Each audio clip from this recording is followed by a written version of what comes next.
It's my pleasure to introduce Kevin Davis to the Third Pillar Forum. Kevin is a Professor of Finance at Melbourne University and has been since 1987. And before joining Melbourne University, he was a Senior Lecturer of Economics at the University of Adelaide. His primary research interests are in the areas of financial institutions and markets, financial engineering and corporate finance.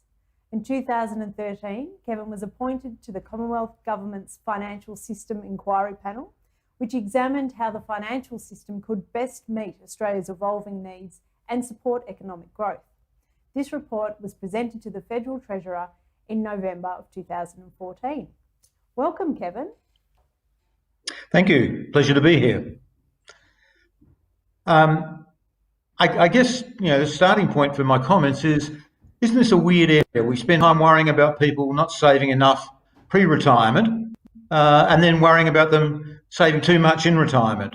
Retirees don't run down their wealth at an optimal rate, and that occurs both in the context of their financial wealth.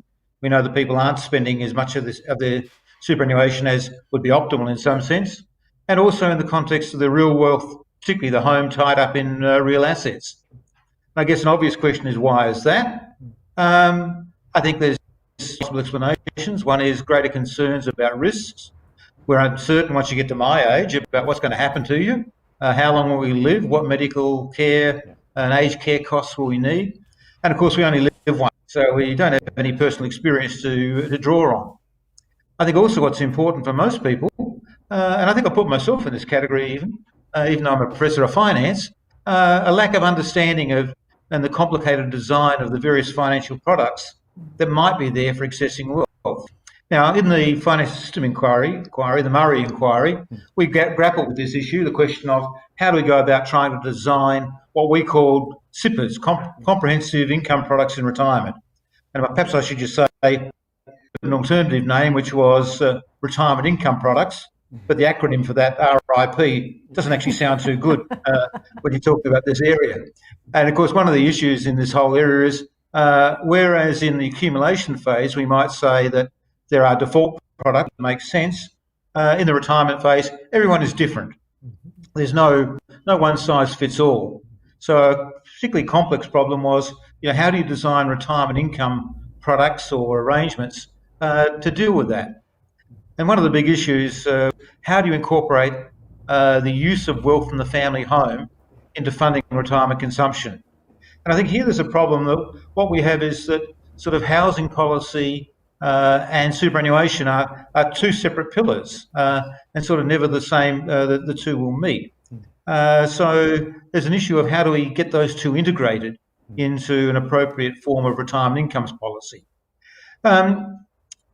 And here we've got a real issue. One is that these two things, superannuation and home ownership, are the two most tax-advantaged forms of savings for households. And there's some quite different, significant differences, however. The former, superannuation, is pretty easily accessed for retirement income needs.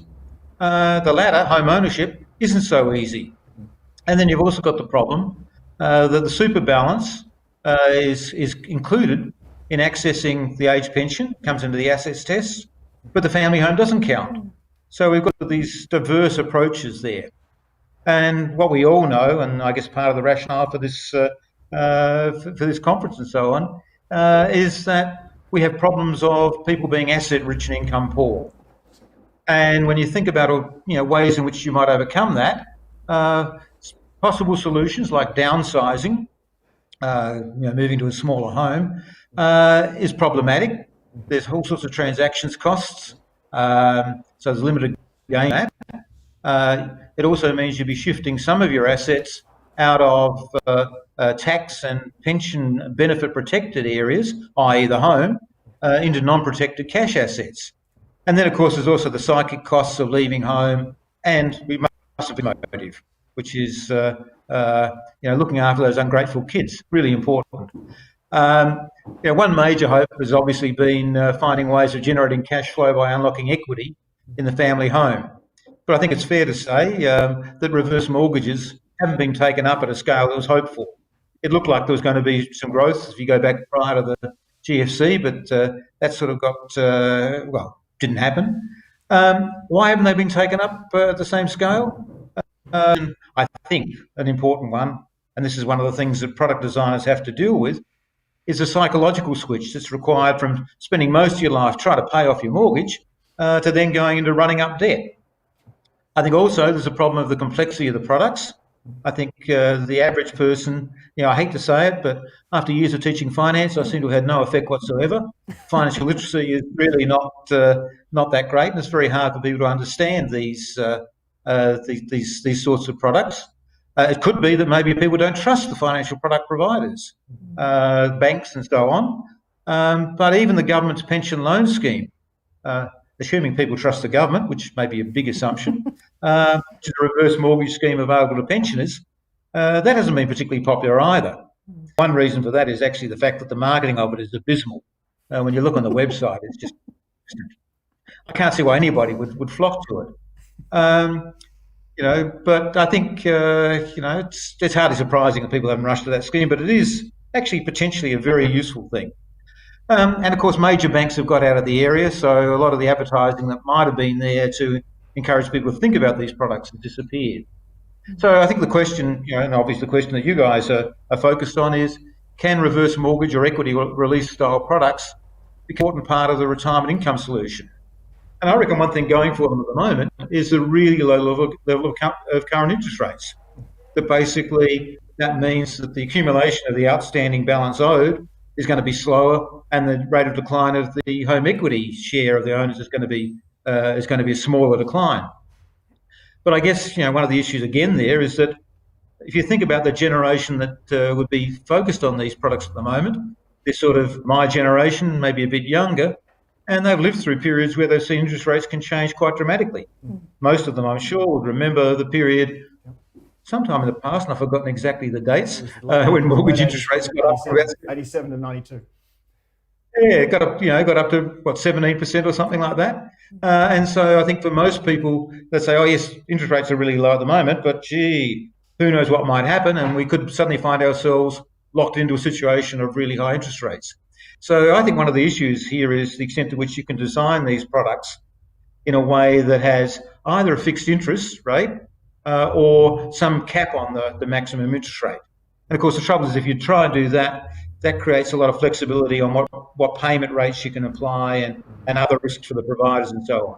But I think that's one of the issues that needs to be looked at. I think the other sort of areas that run into problems are things like the interaction of a home ownership with aged care accommodation.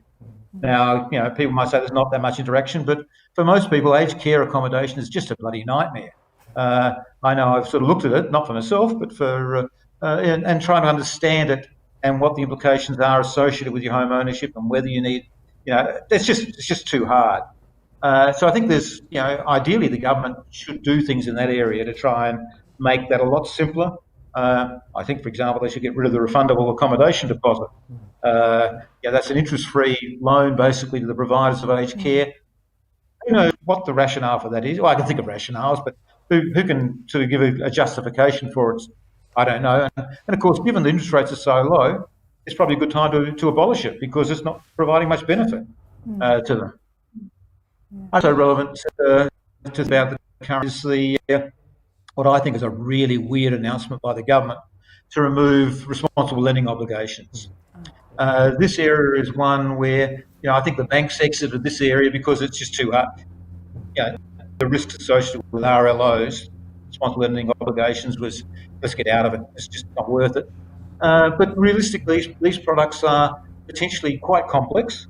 Products, there are good products, but they can also be bad eggs, bad products that can cause all sorts of problems and put a stain on the whole industry. And I think also it's, I looking around, I saw that some of the promoters of these reverse mortgages are actually getting referral fees from third-party providers. And of course, that's exactly the concern that the Hayne Royal Commission was on about. So I would have thought that for good providers of reverse mortgages or equity release type products, that'll be in favour of responsible lending obligations because that's what you're in there for, is to provide people with products that are to their advantage and they understand. But So Kevin, I think, looking ahead, just jump in there, Kevin. And say, I think You are absolutely singing with the chorus in looking back to say there were problems with reverse mortgages in the past and the banks pulled out. We need to reduce the complexity of financial products in general, including these, and do better for people to be able to make decisions about what is a very wide variety of different types of retirement with information that meets their understanding. So looking back, I think we agree. If we put ourselves in the situation of Australian retirees today, we actually have the best performing credit regulations for home equity access. The 2012 regulation didn't come up in the Royal Commission, and the recent ASIC review found no clear breaches. But I would absolutely concur that responsible lending needs to apply to all loans but these, and there should be no ambiguity about our collective commitment to make sure that customers understand exactly what's going on at full levels of transparency and responsible lending. The other thing there is it needs to be responsible long term to meet the needs through retirement. But if you put yourself in the shoes of retirees today, they've just had two major shocks to their health and to their economic outlook based on COVID. And at the same time, they've been staying safe at home. Their homes have been the safest place for them to be, health and economically, through COVID. And they face a low yield, low retirement income, long-term environment. At the same time, a relatively stable, low interest rate environment into the future, which presents opportunities and challenges. So putting yourself in that situation, how can we help retirees much better knit together those three pillars that are currently very disparate in our delivery? The pension, getting that clear, that alone is complex enough. Superannuation and access to home equity where it is conceived of not only as a place to live, but a way to fund your retirement. How do we get those three pillars working for retirees in that outlook? Oh, why do you have to ask me difficult questions right at the moment? Well, you're a professor. I think it's very hard. I actually sort of was thinking that, maybe one thing you could do would be to make some tax changes that wouldn't be popular, and that of course rules them out. But things like maybe saying we're going to include not a politician, Kevin. But go ahead. Maybe one thing would be to include home equity above some minimum level in the assets test, and that might encourage people to think about reducing their home equity and getting a cash flow stream from a reverse mortgage, and not including that cash flow stream as part of the income test. But that's really messy, and I think the whole part of the trouble is all of the arrangements are messy already, and they don't interact very well. I've actually come to this to think that there's a lot of merit in going to a universal non-means test and pension. It'd reduce a whole lot of unnecessary financial planning, a whole lot of attempts to try and beat the tax and benefits scheme, to try and arbitrage that. Now, that might not sound like it's that relevant to this question of how do we promote equity release products. But I think if you did something like that, and of course, if you're going to make it a universal pension, I think you'd also have to make some tax change to claw back the gift that you're giving to the rich people. But I think what it would do is it would certainly change and simplify retirement planning. It'd cause people to focus less on tax and benefit arbitrage, and look at more sensible ways of boosting their retirement income, of which one is an type program. So I think it may need a shock like that to actually get people to start thinking in different ways to what they're doing currently, which, as far as I can see, is primarily about saying how do we minimise our tax, how do we maximise our benefit, how do we exploit the system in the best way, in the way that generates the most privately.